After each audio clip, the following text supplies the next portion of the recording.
வாக்கு திருட்டு மோசடி குறித்து காங்கிரஸ் மனித உரிமை துறையினர் சார்பாக கையெழுத்து இயக்கம்.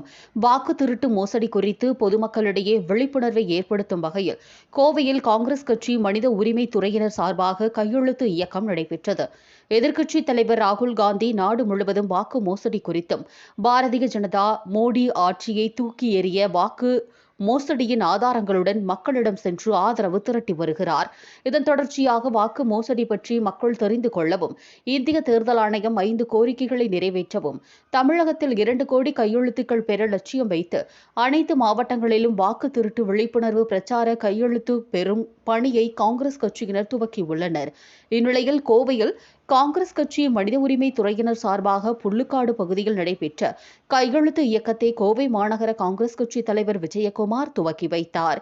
இமயம் ரஹமதுல்லா தலைமையில் நடைபெற்ற இதில் கோவை செல்வம், கோட்டை இஸ்மாயில், சங்கொலி சம்சுதீன், ஜமீல், ஆட்டோ இப்ராஹிம், பர்கத், ராஜான், ஷாஜகான், அமான், உஷேன் உட்பட பலரும் கலந்து கொண்டனர்.